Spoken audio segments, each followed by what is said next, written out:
Oke, yang pertama, Permata itu keluarga kedua. tanpa cinta sampean hambar. Tapi kalau nggak ada dodo saya, kalian nggak ada apa-apanya.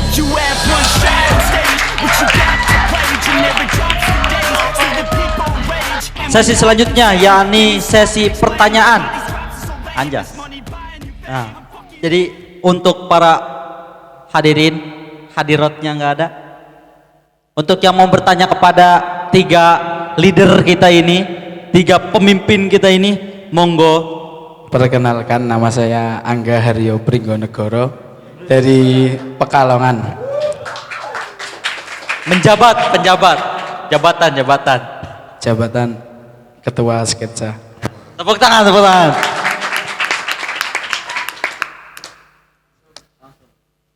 Pertanyaan saya, patokan apa yang menjadi pandangan organisasi tersebut sukses?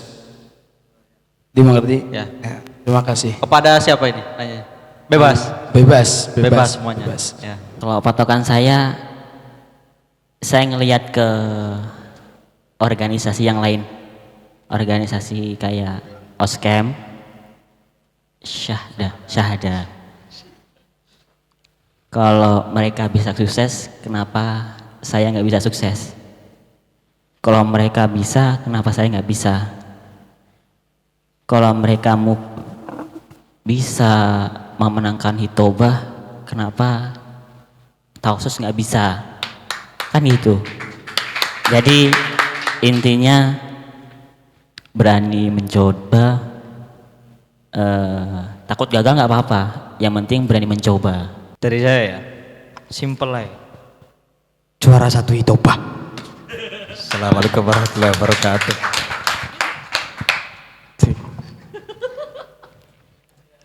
Patokan untuk sukses sebuah organisasi. Saya kayak inget sama dawuhnya Ustadz Abdul Salam yang sering dilontarkan ketika masih gelap menuju terangnya tahusus. Kang, jadikan mindset sekarang itu jangan boyong sebelum lulus. Kalau sudah lulus silahkan boyong. Jadi patokan sebuah suksesnya organisasi, jangan boyong sebelum lulus dan sebelum, pokoknya jangan boyong, jangan boyong sebelum ngabdi lulus. Itu patokan sukses dari saya. Cek, perkenalkan, nama saya Muhammad Rafi dari Sukabumi. Saya ingin bertanya, bagaimana pendapat Anda jika anggota dan ketua berbeda pendapat dalam satu masalah dan keduanya ingin menang dalam pendapat tersebut, dan apakah kita sebagai anggota selalu patuh kepada ketua? Menurut saya ya, nggak, gimana ya, namanya organisasi itu pasti banyak kontraknya, nggak mungkin nggak, masa mau jalan lurus terus, nggak mungkin kan, pasti ada lika-likunya, ada terjunnya ke bawah, ada naiknya. Jadi masalah itu udah biasa, menurut saya udah biasa, kurang menantang lah menurut saya itu.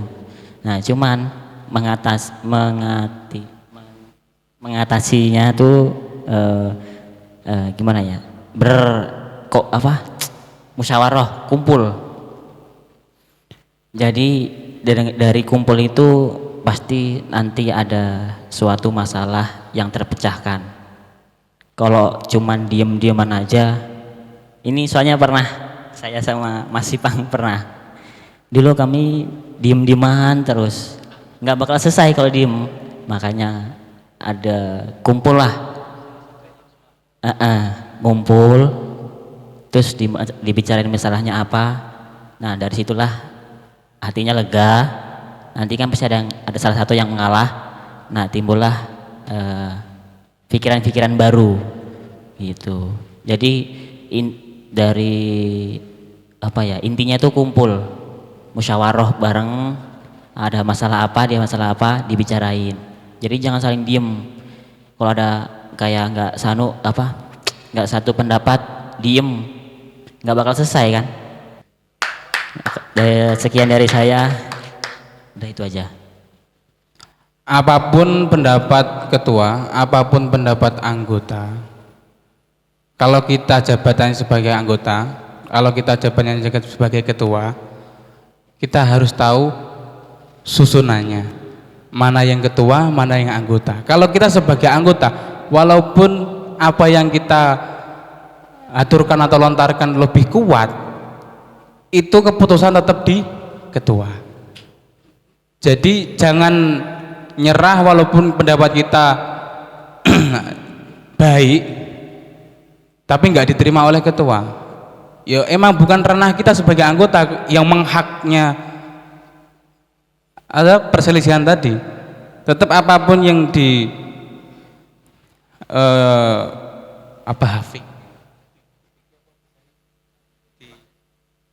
disepakati oleh ketua, ya itu keputusan ketua. Makanya kita lihat ranah kita kemana, kita anggota atau kita sebagai ketua atau kita pembimbing gitu ya. Mungkin cukup sekian itu dari saya.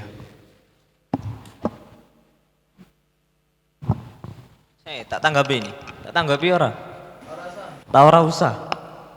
Jangankan nanggapi pertanyaan kamu, rasa aku aja gak pernah ditanggapinya kok. malah cerita.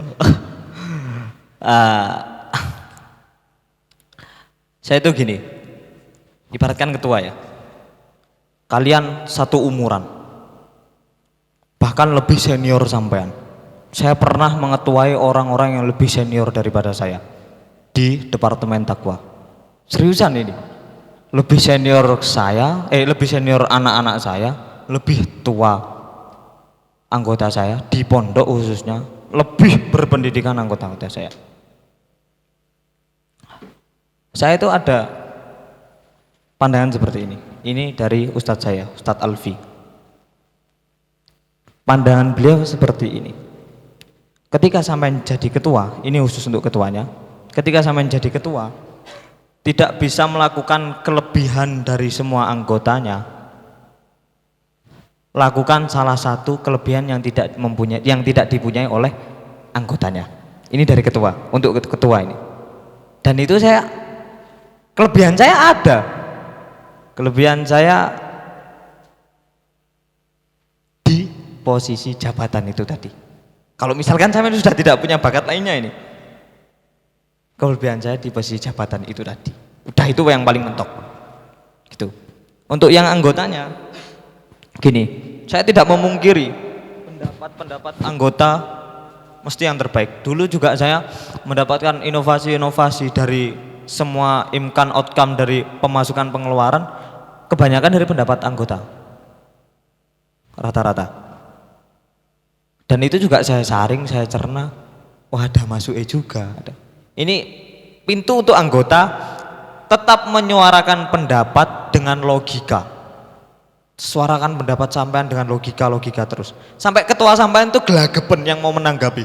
Sampai beliau tuh ngomong nyerah, "Wis kowe ketuane." Nah, itu. "Wis kowe ketuane." Soalnya saya pernah juga mengalami kasus seperti itu. Bukan di lebih ranah di tinggi lagi. Karena memang karena saking kritisnya anggota-anggotanya mungkin. Setiap ada kesalahan kayak contoh kita tidak ada kegiatan sampai dikritisi semuanya. Dan lain-lain sampai ketuanya wis gak kuat nampung aspirasi dari anggotanya.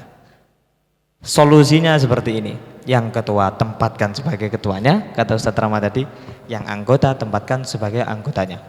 Ketika sampean memiliki saran yang lebih baik, curahkan terus dengan logika sampai ketua itu sendiri mengatakan ya wis kowe ketuaan ya. Sekian, terima kasih. Assalamualaikum warahmatullahi wabarakatuh. Apakah ada dampak positifnya orang yang hidup di organisasi, dan lebih banyak mana antara dampak positif dan negatifnya? Sekian. Monggo. Simpel aja ya, sisi positifnya lebih, kalau sama ini mandang bulat itu sisi positif, berarti ini positif. Lebih menggampangkan untuk membulat. Orang yang ini antara sisi positif sama negatif yang dikatakan. Apa katanya Kang Akmal? Apakah ada sisi positifnya orang yang cuman hidup di organisasi? Ada. bulat. Positif banget. TBL. Positif banget loh. Mengurangi waktu pesanggerahan. SSB, sok sibuk. Apa dulu ya? SSB. Ini kaum SSB dulu, sok sibuk banget. Sok sibuk banget. Ada sisi positifnya, tetap ada. Jadi secara tidak langsung orang yang hidup di organisasi cuman hidup. Sisi positifnya itu begini. Menambah waktu durasi, ngajine wis keteteran, ditambahi organisasinya kurang fokus. Sisi positifnya adalah kalian semakin menghancurkan diri kalian sendiri. Itu sampai cerna sendiri, positif atau negatif itu. Menghancurkan karir kalian sendiri. Sekian, terima kasih. Intinya ya, sampean ikut di organisasi itu ada nilai plusnya.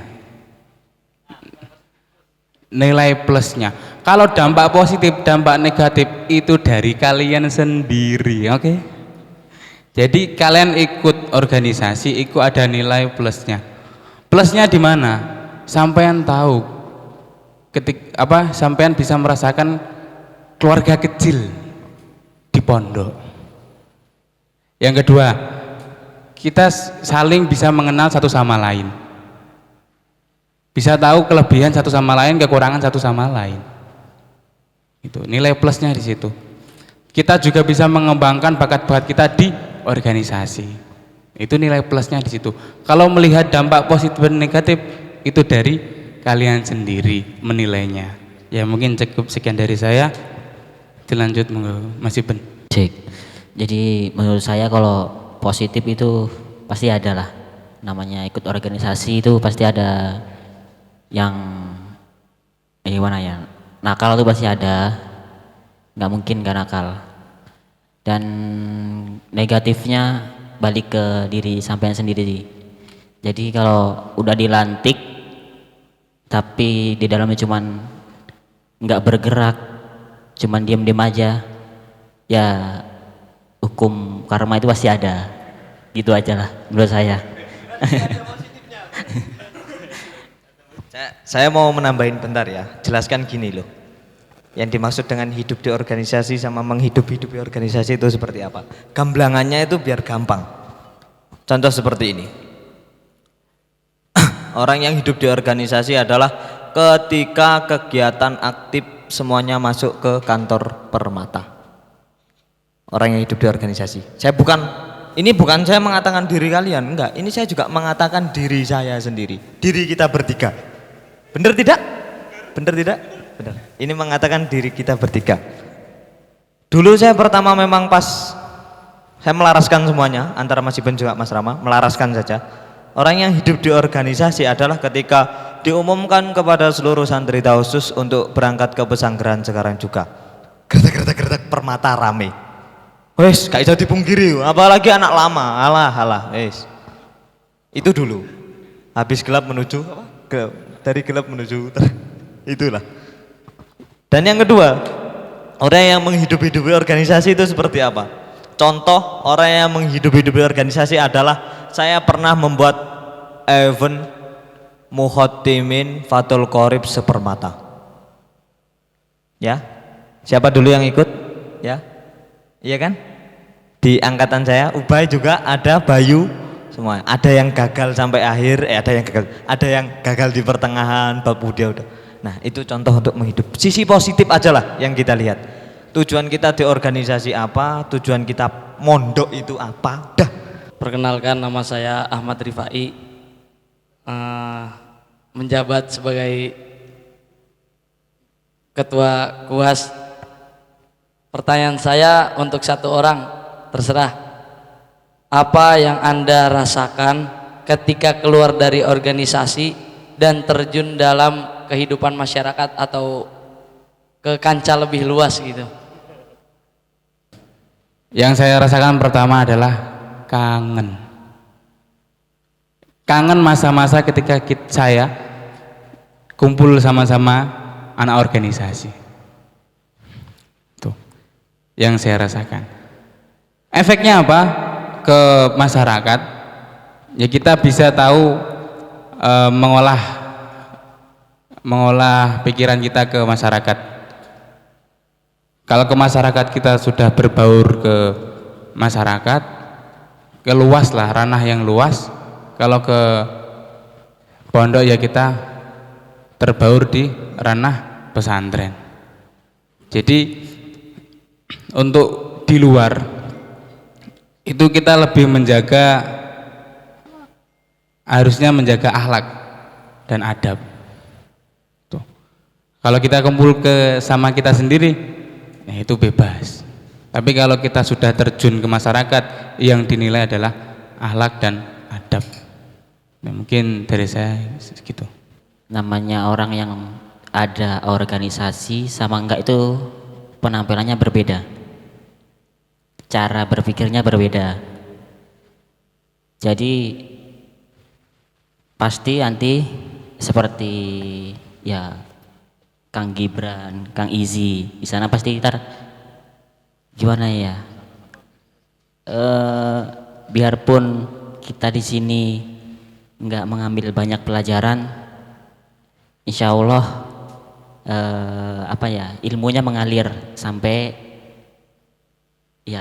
kemanapun lah. Pokoknya ilmunya pasti ada. Siapa tahu di rumah apa di kuliahan sampean bermanfaat. Nggak taunya sampean di sini ketua kuas, di sana ketua apa gitulah diangkat lah. Kan nggak tahu namanya orang, nggak tahu ini apa dari masa pengalamannya. Pasti di sana tuh ntar juga di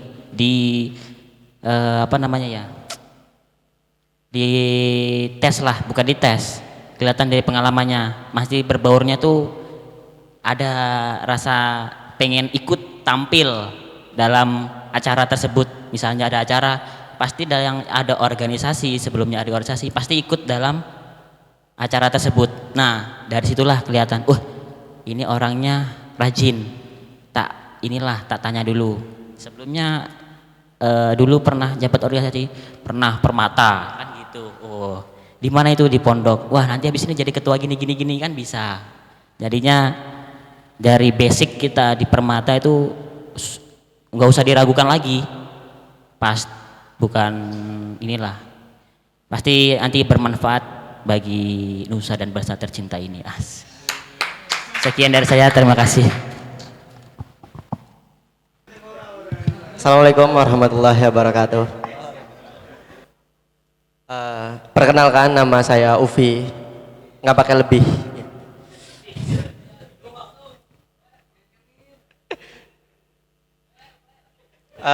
Tadi kan kita ya sudah sepakat gitu bahwa ikut organisasi sangat bermanfaat gitu, meskipun yang cuma hidup di organisasi. Nah, pertanyaan saya, bagaimana sih gitu cara berterima kasih kepada organisasi gitu yang sudah bermanfaat bagi kita gitu. Sekian, wassalamualaikum warahmatullahi wabarakatuh. Kasihlah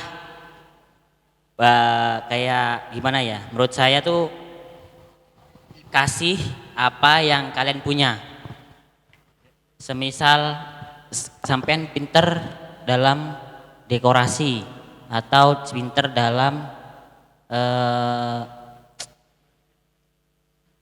dalam apa aja, dalam segi bidang apapun, atau dari dalam unek-unek apapun, atau dari dana. Jadi kalau menurut saya,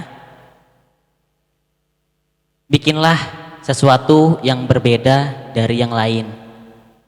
Misalnya di tahun yang lalu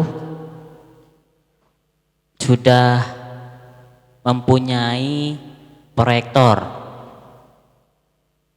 Nah, dalam periode sekarang kita tuh berterima kasihnya kayak ayo kita membuat ini biar ada kenang-kenangan buat Permata, seperti sound system. Ini kan cara berterima kasih kepada organisasi. Kalau dia nggak kayak itu, nggak bakal gimana ya, nggak bakal ya, namanya berterima kasih itu ke kalian masing-masing lah, ke basic kalian masing-masing. Kalau sampean bisanya melukis, menggambar, itu udah termasuk berterima kasih ke organisasi. Menurut saya begitu aja sih. Jadi berilah berbeda ya dari yang lain untuk permata, untuk periode kalian. Kalau periode saya cupu, nggak ada apa-apanya daripada sekarang. Tapi kalau nggak ada periode saya, kalian nggak ada apa-apanya.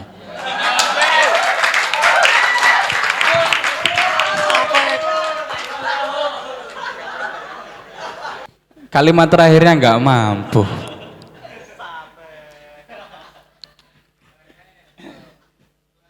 Langsung buyar ini. Langsung nggak bisa berkata-kata saya.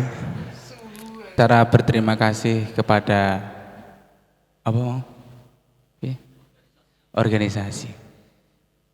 Cara kita berterima kasih kepada organisasi, oke, yang diambil dari Mas Iben. Kasih yang terbaik, yang semampu kamu, yang masih kamu bisa kuatkan di situ. Kasih sesuatu yang belum pernah kamu capai, tapi masih kamu hayalkan. Kasih hayalan kamu untuk mencapaikannya. Jadi salah satunya itu. Terus cara berterima kasih satunya, berpikirlah kritis untuk berkembang. Wis cukup itu, kalian kalau sudah berpikiran kritis untuk berkembang, itu cara kalian berterima kasih. Kalau saya, cara berterima kasih saya kepada organisasi, saya cuma bisa berkata terima kasih. Mungkin cukup sekian dari saya. Terima kasih. Langsung ke sesi pesan dan harapan untuk Permata ke depannya. Lebih berkembang aja lah, lebih berkembang. Ingat keperjuangan orang yang pertama, kedua, ketiga, keempat, kelima. Lebih berkembang. Oke lah. Jangan sekarang udah pesat, sudah maju. Jangan angger anjlok. Kita udah punya nama, di Darufal udah punya nama, Permata udah ada namanya. Jangan dibikin hancur. Pesan saya itu aja. Saya masuknya gini lah. 1000 motivator yang kalian hadapi untuk hidup kalian saat ini tidak akan berguna kecuali sampai rubah dari dalam diri kalian sendiri. Gitu. Paham? Jadi pesan saya di Permata yang pertama jelas kembalikan piala juara 1 Itoba. Itu pesan saya yang pertama. Kenapa saya pesannya banyak? Karena harapan saya juga banyak. Yang pertama itu tadi, saya sudah omongkan ke kalian semua, 1000 motivator terbaik dalam hidup kalian. Seorang yang pandai bicara semuanya. Saya, Iben, Mas Rama, Ustadz Alvan, semuanya. Tidak akan berguna kalau setelah kami berpamit, kalian melupakan pendahulu-pendahulu kalian. Khususnya saya lebih bertanggung jawab kepada pembimbing dan ketua, gitulah. Percuma anak seperti singa, pembimbing seperti kambing. Anak akan menjadi kambing. Tapi kalau pemimpin singa, walaupun anaknya kambing-kambing seperti Raju, seperti Contong, kan kambing apa? Kambing-kambing Permata seperti itu. Mungkin suatu saat bakal tetap jadi macan, soalnya dipimpin oleh Ubay yang menjelma menjadi macan. Ya. Saya cuma nitip itu lah. Ingat-ingat apa yang pernah kami lontarkan sepatah kata apapun itu. Jauh-jauh ngundang Mas Iben dari Kalimantan ke Yogyakarta, cuman mau ngadiri ini loh, event berpamit dari kita. Aslinya yang ngadain itu saya, rembukan sama Ustadz Alvan. Karena juga Ustadz Rama kemarin belum sempat berpamit lah. Kita itu punya rumah bertiga, punya yang kita wariskan semua, harus dirawat, dijaga sampai selanjutnya. Entah itu nanti di orde ke-7, ke-8, pembicara bisa jadi di ketua 4, di ketua 5, nanti Habib Najib atau Mas Ubay jadi pembicara ganti. Kita udah melalang buana kembali. Entah nanti kalau kita kembali lagi temu alumni, kita bisa reuni bareng-bareng. Ya, kembali lagi di rumah kita ini, Permata. Terima kasih. Cik, harapan dan pesan saya kepada Permata, tetap berprogres, proses, jangan protes. Lah wis kuwi intine. Tetap berprogres, proses, jangan protes. Intine kuwi. Harapan saya itu. Kalau protes itu cukup kita aja yang protes, sudah cukup. Cukup pokoknya wis cukup. Pokoknya mulai sekarang dari yang keempat, lima dan selanjutnya jangan protes. Dah. Ya mungkin harapan saya itu cukup. Ya alhamdulillahirobbilalamin. Semoga beliau bertiga ini husnul khotimah di luar sana, menemui keluarga yang tepat. Ya, amin ya. Sekian dari saya, kurang lebihnya mohon maaf. Assalamualaikum warahmatullahi wabarakatuh. Tangan kita genggam erat, jangan putus asa. Khususku tercinta, takkan pernah ku lupa, meski kan jarak memisahkan kita. Belajar dan berdoa, bekerja berusaha untuk menggapai cita-cita mulia. Cinta-cinta ya. Cinta dan bukti. Terima kasih untuk semuanya. Terima kasih untuk Ustadz Alpan juga yang telah memberikan kita ruang dan waktu untuk berpamit. Walaupun sebenarnya kata pamit tidak pernah ada untuk perpisahan.